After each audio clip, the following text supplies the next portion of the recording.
Minimalist living discourages us from mindlessly filling our lives with the unnecessary, but encourages us to be intentional with what we consume.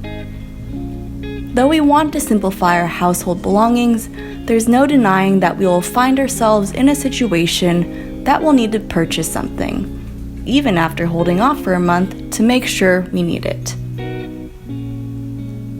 As a minimalist, I do my best to purchase things that fulfill a purpose. This video will go through some of the things I buy and why I do. But before I begin, I wanted to thank today's sponsor, ShopTagger. ShopTagger is a free browser integration that helps you save money and time when shopping online. While mindfully making purchases, I often wait for the best deal, which is why ShopTagger can be a super helpful tool. It integrates with some of my favorite places to shop online, such as Earth Hero, Etsy, or Poshmark.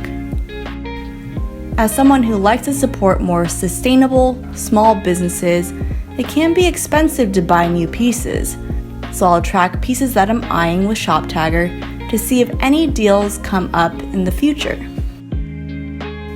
Download ShopTagger for your browser for free and check to see which of your favorite stores are in their directory. If you like to keep things organized, ShopTagger also allows you to create specific wish lists and will notify you via email or mobile if you have the mobile app when an item you've saved goes on sale or comes back in stock. ShopTagger even shows coupon codes at checkout to make sure you get the greatest discount possible and has a new cashback feature via PayPal when you shop from select retail partners.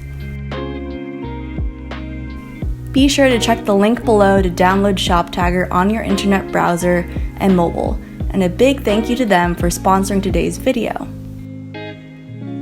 With that, let's go ahead and dive into things I still buy as a minimalist. 1. Necessities and consumables.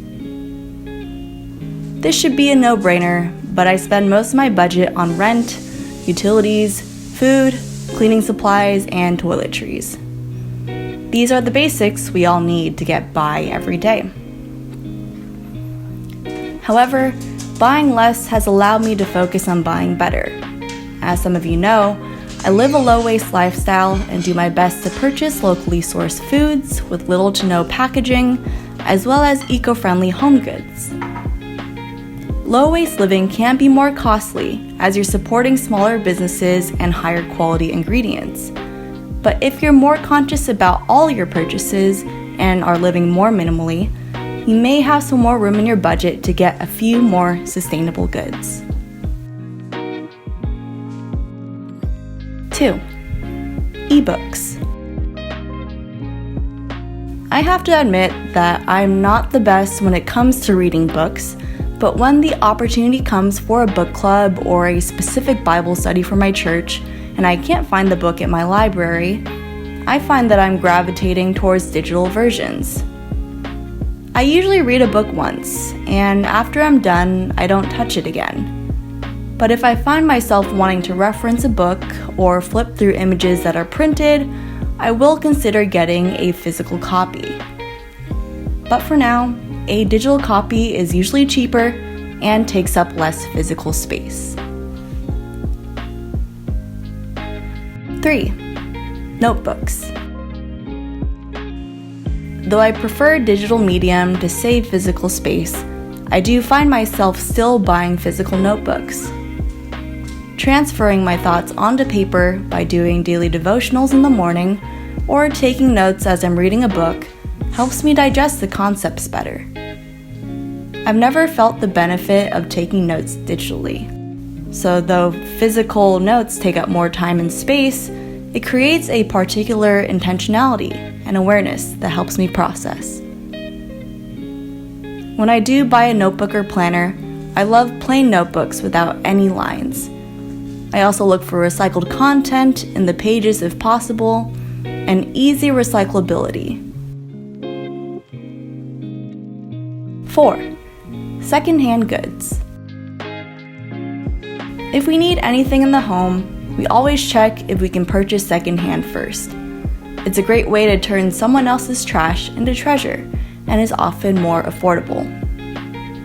When I'm looking for a new clothing piece, I usually browse for thrifted items on sites like Poshmark, and I love finding furniture and other things through Facebook Marketplace, Craigslist, Etsy, or my local thrift shops.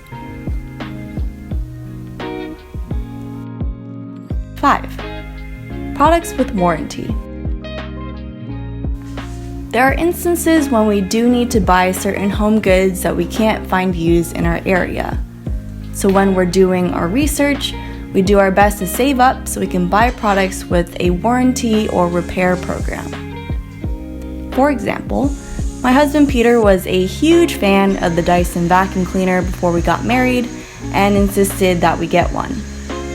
It has proved to be quite useful in cleaning up dust and dog hair in our home, and even when it broke once, Peter was able to take it to a local Dyson repair center to get it fixed.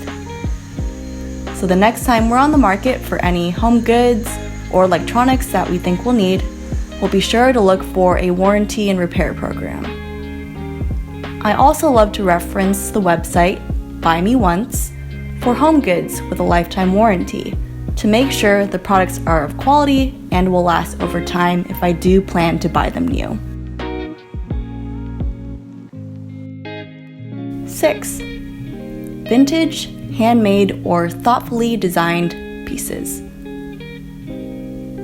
Human beings were created to create, and though we've gone to the extreme of mass manufacturing so many products, I can appreciate the design process and what goes behind the scenes of crafted pieces.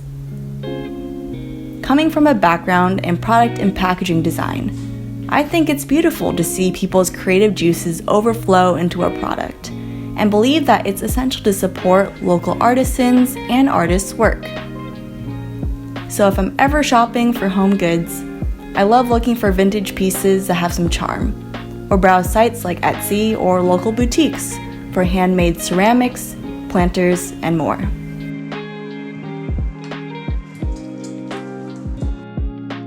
7. Experiences. If we're looking to celebrate a birthday or special event, experiences are my favorite way to go. This could be a meal at a new local restaurant, a trip to a nearby beach town, or perhaps an item off of a bucket list. Instead of receiving physical gifts, spending quality time over a new or favorite experience is always one of my favorite things to do with family and friends.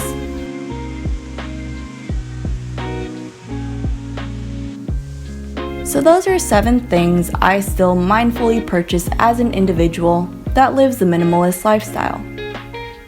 Which of these resonated with you, or is there anything you'd also include on the list? If anything, I hope this video has sparked some interest in mindful consumption, or perhaps you'll have some ideas about how to navigate the simple lifestyle if you're new. As always, I hope you guys found this video helpful if you are trying to live the minimalist lifestyle. I want to thank you for watching, have a blessed day, and I'll see you guys in the next video.